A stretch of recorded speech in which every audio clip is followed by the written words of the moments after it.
Business slow. ये सबसे पहला पैरामीटर। दूसरा पैरामीटर होता है बिजनेस इंक्रीजिंग पॉइंट या बिजनेस प्रॉफिटेबिलिटी में हम उस प्रॉफिट का क्या मायना रखते हैं।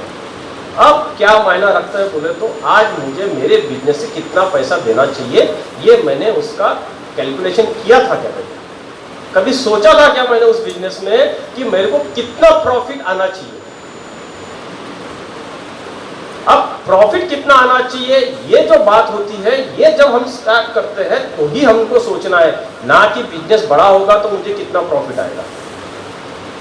क्योंकि प्रॉफिट कितना आएगा, अगर प्रॉफिट आपके दिमाग की उपज होती है और बिजनेस आपका फिजिकल असेट होता है, दिमाग की उपज ये कहीं भी चेंज हो सकती है, कहीं भी आपको लेके जा सकती है, 100 करोड़ तक भी लेके जा सकती है, 10,000 तक भी लेके जा सकती है, 1 रुपया तक भी ले जा सकती है। तो आपने जो सोचा था उस पैरामीटर्स में आपके बिजनेस की वैल्यू बनती है कि नहीं बनती, ये सोचना पड़ेगा और यही सोचना पड़ता है। पैरामीटर्स की, बिजनेस की वैल्यू और आपकी सोच में अगर गैप है तो समझ लीजिए आपको बिजनेस में रीथिंकिंग, रिमॉड्यूलेशंस, नया चेंज वो लाना पड़ेगा। और कोविड के बाद ये 100% हुआ। जब हम काम करते हैं, मैं बड़ी बड़ी ग्रुप के साथ भी काम करता हूँ, पार्ले, आंधेरा, सुंदर बिस्कुट, बड़े बड़े ग्रुप के साथ जब हम काम करते हैं तो उनकी भी सेम चीज़ें चलती रहती है, मगर वो आपको मार्केट में इसलिए नहीं दिखती या इसलिए नहीं दिखते कि आप वो देखना नहीं चाहते। कभी आपने देखा है मार्केट में, मैं कल ये सेशन आने के पहले मेरे यहाँ किराना शॉप है, इसलिए मैं बहुत अच्छे से किराना शॉप पे भी बोल सकता हूँ। तो ये सारी चीज़ें जो है, आपने कभी दुकान में देखा है कि एक बिस्किट का पैकेट 5 रुपीज़ का आता है, कुछ दिन के बाद वो गायब हो जाता है, उसमें डिस्काउंट वाला ऑफर आ जाएगा 20% एक्स्ट्रा। फिर कभी आप जाओगे तो वो प्रोडक्ट मिलता नहीं, कुछ दिन के बाद दूसरे प्रोडक्ट कंपनी डाल देती है, बरोबर है। उसको चेंज ओवर करते रहती है। तो इसमें क्या चेंज ओवर होने की क्या संभावना होती है? प्रोडक्ट, कंपनी चेंज ओवर होती है क्या? और हम क्या करते हैं, हमारे प्रॉफिटेबिलिटी के वजह से या नहीं होने की वजह से हम हमारा कंपनी, हमारा ट्रेड, हमारा बिजनेस, उसी को चेंज करने की सोचने में लगे पड़े होते हैं। अब मैं एक सिंधी से भाई से मिलने गया था कुछ दिन पहले, उसका बहुत अच्छा कपड़े का दुकान था कोविड के पहले, फिर उसने बंद किया, फिर उसने और एक दुकान डाला, वो डाला गाड़ी रिपेयरिंग पार्ट का, फिर 1 साल फिर बंद कर दिया, फिर कुछ दिन डाला, कुछ बिजनेस किया, वो भी बंद कर दिया। अब वो कल मेरे को मिला तो बोले यार अभी मैंने बंद कर दिया, अभी मैं कुछ और कर रहा हूँ। बंद करने चालू करने, बंद करने चालू करने में उसकी 1.5 करोड़ की प्रॉपर्टी चली गई। लोकेशन जरीबटका, ठीक है। अब कौन कहता है कि वो कम्युनिटी वाले फेल नहीं होते और हम फेल होते हैं? फेल हर जगह होते हैं, खाली कौन कितना देख सकता है और कौन कितना उसकी पब्लिसिटी कर सकता है, ये है। उसके समाज ने पब्लिसिटी नहीं किया कि वो फेल हुआ, उसका प्रॉपर्टी ले लिया, उसमें दूसरा बिजनेस आ गया, उसको नौकरी भी दे दिया। फेल्यूर हर समाज में रहेगा, हर बिजनेस में फेल्यूर है, हर बिजनेस में सक्सेस है, हर बिजनेस में करोड़पति है, हर बिजनेस में नॉर्मल इनकम वाले हैं। तो क्या है, डाइवर्सिफिकेशन हम बहुत जल्दी हमारे बिजनेस इसमें लाते हैं और वही एक सबसे ड्रॉबैक का 1-3 साल में पॉइंट आ जाता है। डाइवर्सिफिकेशन की बहुत जल्दी सोचते हैं, एक्सपांशन एंड सीक्वेंस ग्रोथ की हम बात नहीं करते कभी। अगर ये प्रोडक्ट मेरे इस दुकान में या ये कपड़े का ये है, तो आज मैं समझ लो लेडीज वेयर ही रख रहा हूं, तो कल क्यों ना जेंट्स वेयर रखूं, शायद उसमें से 2 पैसा आ जाए। फिर मैं वो 2 पैसे से मैं और क्यों ना बच्चे को रखूं, 3 पैसा आ जाए।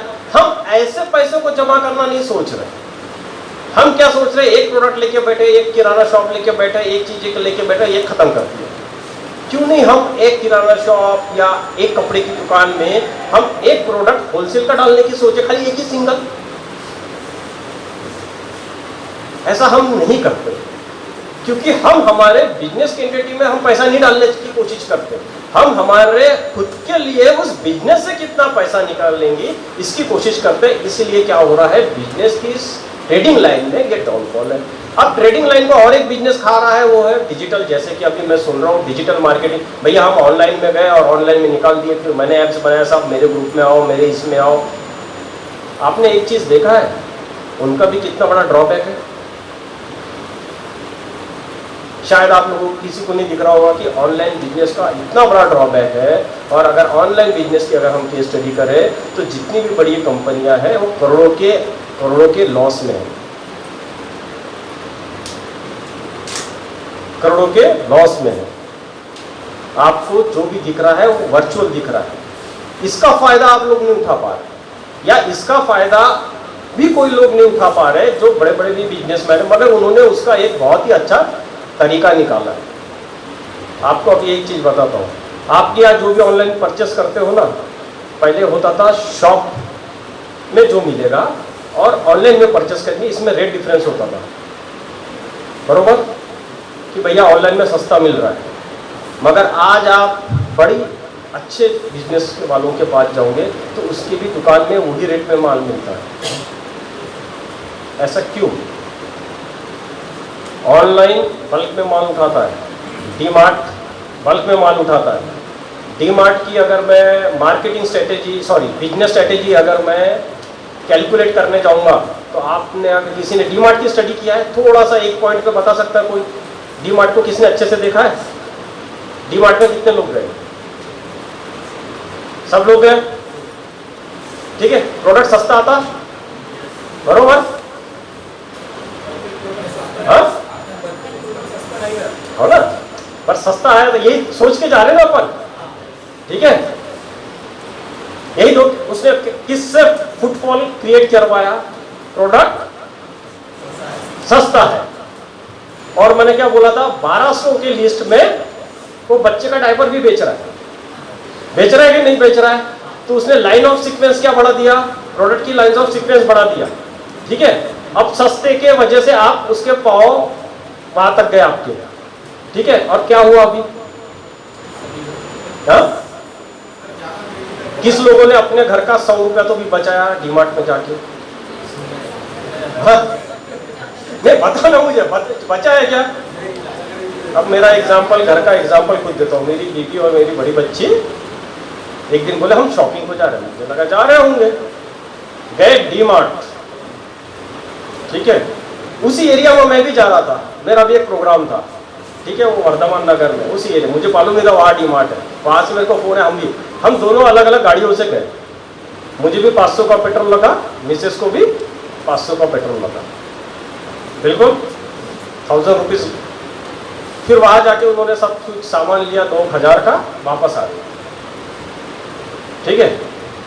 मैंने बोला बहुत अच्छा काम किए, है ना, कि मैं इतने पैसे बचाइए कि बस हफ्ता भर मैं खुशी से कुछ ना कुछ एंजॉय कर सकूंगा। मैंने उस पर एक लिस्ट बना, बोला और कैलकुलेट करते, ठीक है।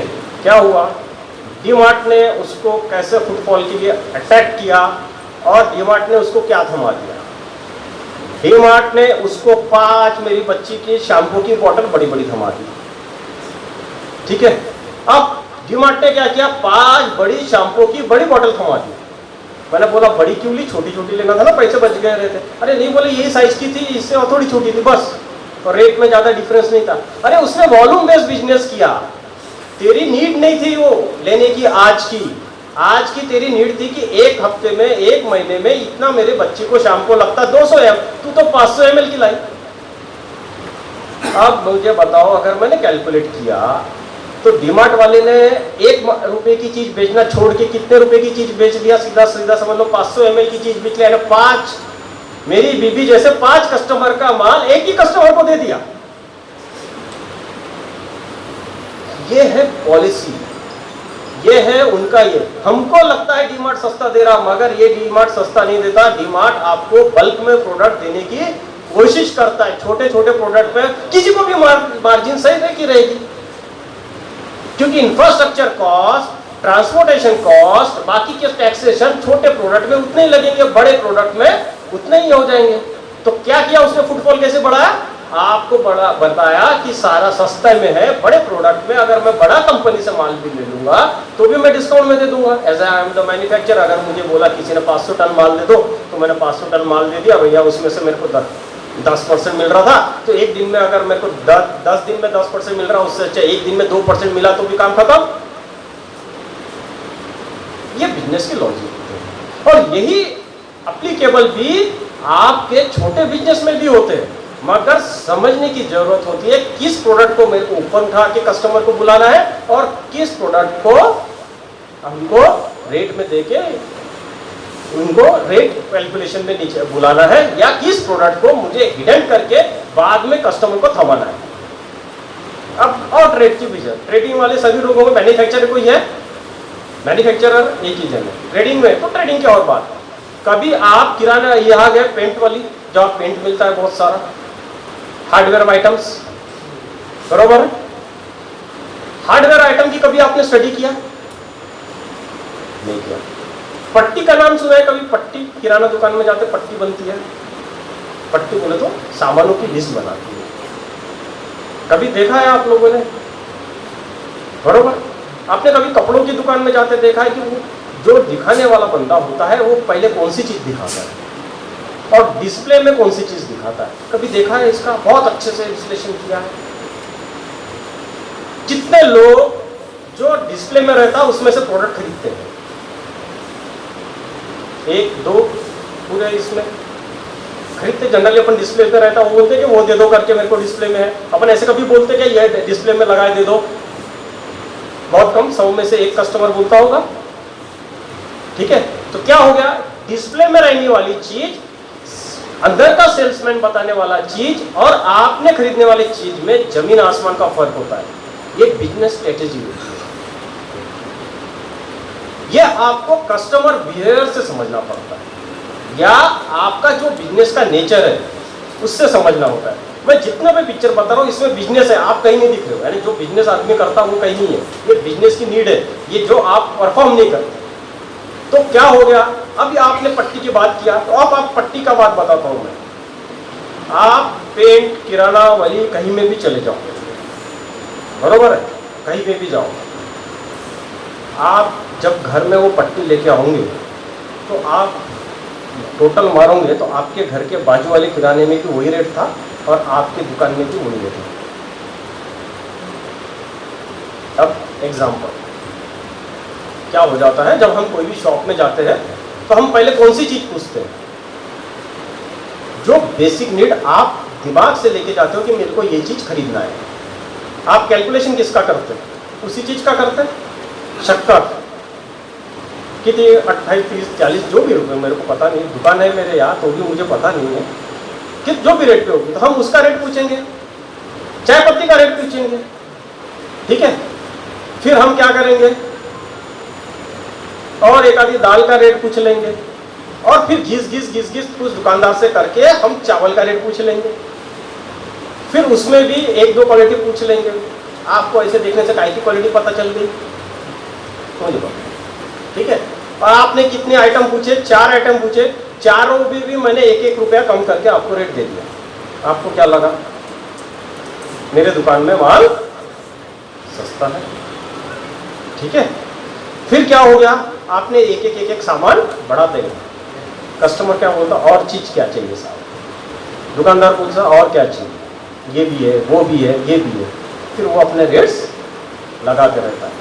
तो अगर हर बिजनेस में, हर होलसेल मार्केट में सबका रेट फिक्स होता है, खाली रेट डिफरेंस होता है कस्टमर के खाली आस्किंग पावर पे, तो वो आस्किंग पावर जो आपको भी आप ट्रेड कर रहे हो आपको भी उसी टाइप का बनाना है। तो रेट क्या हो गया? जो भी आप पूछेंगे उसका 1 रुपया कम, अरे वो दुकान से तो यहाँ कम मिल रहा है, ऐसा नहीं होता है। उसको मालूम होता है। अगर वो आपको एक प्रोडक्ट हम क्या देगा ना तो वो बोलेगा साहब ये नहीं, बाजू से ला के देता हूँ। अगर उसी की चीज के लिए लोगे ना तो हो सकता है वो आपको टेट्रामाइसिन की दवाई दे दे। समझ आ गया? तो ये पूरा का पूरा ट्रेड लाइन में होता है, क्योंकि सारी कंपनियों को जो माल आता है वो एक ही कंपनी से आता है, लगभग सारा चीजें अलग अलग, थोड़ी सी वेराइटी होती है बस, और क्वालिटी का थोड़ा थोड़ा फर्क होता है, जो क्वालिटी हमको जनरल पर्पस में समझ में नहीं आती। तो ये होता है बिजनेस, यानी तरीका। लाइन ऑफ एक्टिविटीज ट्रेडिंग का। फिर आता है हमारा कि उसमें फुटफॉल भी समझ लो आपने खींच लिया, तो उस फुटफॉल को अपने दुकान में कितने देर तक सस्टेन करा के रख सकते हो, या कितने देर तक आप उसको अपने पास बुला के रख सकते हो, समझे। अब ये हर ट्रेड लाइन में काम आता है, हर ट्रेड लाइन में। हमारे शॉप में या हमारे दुकानों में या हमारे इसमें वही लोग होते हैं जो लोग, हमारे पास कस्टमर आया, हमने उसकी रिक्वायरमेंट दिया और वो चला गया। आपका और कस्टमर का रिलेशन बना क्या? आपका और कस्टमर का रिलेशन नहीं बना। किसका रिलेशन बना? उसमें रिलेशन बना प्रोडक्ट का और कस्टमर का। बात को समझो बहुत गहराई से। आपके कस्टमर अगर आपके पास आया तो आपका रिलेशन बना या किसका रिलेशन बना? रिलेशन बना प्रोडक्ट और कस्टमर का। रिलेशन बनना चाहिए एक तो वहां के सेल्समैन का, या आपके मालक का, या वहां जो भी बैठा है पीआरओ का। ये है ट्रेड लाइन की डेफिनेशन, ये है ट्रेड में। तो रिलेशन किसका बनना चाहिए? प्रोडक्ट और कस्टमर का नहीं बनना चाहिए। प्रोडक्ट तो दूर की बात है, बनना चाहिए आपके शॉप वाले का, यानी जो भी ट्रेड कर रहा है, ट्रेड ओनर का और कस्टमर का। रिलेशन कैसा बनेगा? 2-4 शब्दों से बात करने से, 2-4 शब्दों से बात करने के, 2-4 शब्दों से, आपके एटीट्यूड से, आपके बिहेवियर से। तो आपको रिलेशन बनाना पड़ेगा उस टाइप का। तो रिलेशन का बहुत, जितनी आप टॉकिंग सेंस, कम्युनिकेशन स्किल, आपके काउंटर पे आने वाले से पूछो तो आपका कम्युनिकेशन स्किल बढ़ेगा और वो दोबारा उसका फुटफॉल आएगा। क्यों? क्योंकि हम बड़ी मार्केटिंग फ्रेम नहीं बना सकते, हम बड़ा मार्केट नहीं कर सकते। फिर आ जाती है कि मेरे बिजनेस में अगर मैंने वो भी चीज कर रहा हूं तो भी बिजनेस नहीं आ रहा है, तो फिर आते हैं कि जो मैंने 1200 के प्रोडक्ट्स रखा है, 1200 रेंज के प्रोडक्ट रखा है, उस रेंज के लायक मैंने फुटफॉल मेरे शॉप में लाया कि नहीं लाया। वो कस्टमर भी हो सकता है, वो किसी टाइप का आपके पास आने वाले जितने भी है सेल्समैन हो सकते हैं, आपके कितने भी टाइप के प्रोडक्ट ब्रांड इन्फ्लुएंसर्स हो सकते हैं, कुछ भी हो सकते हैं। आप उनके अपने शॉप में जो भी प्रोडक्ट्स रखे हैं वो आपके लोगों तक है कि नहीं है, इसमें बारे में भी आपको सोचना पड़ेगा। तो ये लाइन ऑफ एक्टिविटीज, ये लाइन ऑफ थिंकिंग, ये लाइन ऑफ बिजनेस, अगर आप सही में बिजनेस को अपने आप से अलग करोगे तो ये सारी चीजें आपको ऑटोमेटिक अपने शॉप में, अपने दुकानों में, अपने बिजनेसेस में दिखाई पड़ेगी। फिर आता है मेरे बिजनेस में मुझे प्रॉफिटेबिलिटी कितनी चाहिए। अगर मैंने एक छोटा सा दुकान लगाया तो वो मुझे 10,000 रुपये देगा मंथली, बड़ा दुकान लगाया तो 220,000 रुपये देगा, या कुछ वैल्यू एडिशन प्रोडक्ट लगाया तो हो सकता है मेरे को छोटे दुकान में 500 लगे। जो तो बिजनेस की जो कैपेबिलिटी है प्रॉफिटेबिलिटी की, पहले उसको समझ लो और उसके हिसाब से अपने आप को ढलने की कोशिश करो। फिर से मैं बता रहा हूँ, ये पॉइंट जितना मैं अच्छे से बता रहा हूँ, इसका एक कवर टॉपिक हो सकता है कि बिजनेस की प्रॉफिटेबिलिटी, बिजनेस में लगाया हुआ इन्वेस्टमेंट और उसमें से आने वाला रिटर्न, और आपकी जो पॉकेट साइज है जो आप सोच रहे हो उससे बरोबर मैच करने की कोशिश करो। बरोबर है? अभी एग्जांपल, कैटरिंग का अगर आपने किसी को काम दिया है, बरोबर है, अगर आपके घर में 500 लोगों के प्लेट का खाना रखे हैं तो वो ज़्यादा से ज़्यादा कितने प्लेट का खाना खिला सकता है? एक्स्ट्रा 50, 550, 600 के ऊपर हाथ खड़ी कर देगा, कैसे भी खींच लेगा, है ना। लिमिटेशंस कहा है, उसने जितना खाना बनाया उसके हिसाब से लिमिटेशंस है लोगों का, 5-10 प्लस माइनस। वैसे ही आपके बिजनेस में कितना प्रॉफिट आएगा, उसकी इन्वेस्टमेंट, उसके प्रॉफिटेबिलिटी कैलकुलेशन के ऊपर से आपको उस बिजनेस का बिल्कुल कैलकुलेशन करना है। अगर उस बिजनेस से आपकी प्रॉफिटेबिलिटी 100 रुपया की है और आपने अपने दिमाग में प्रॉफिटेबिलिटी 200% डाला है, तो ऑलवेज आपका बिजनेस आपको डाउनफॉल में दिखेगा। और जो बिजनेस ऑलवेज डाउनफॉल में दिखेगा। नमस्कार दोस्तों, हमारे news channel blue and red news India को लाइक कीजिए, शेयर कीजिए, अनसब्सक्राइब कीजिए। हम मिलेंगे फिर, धन्यवाद।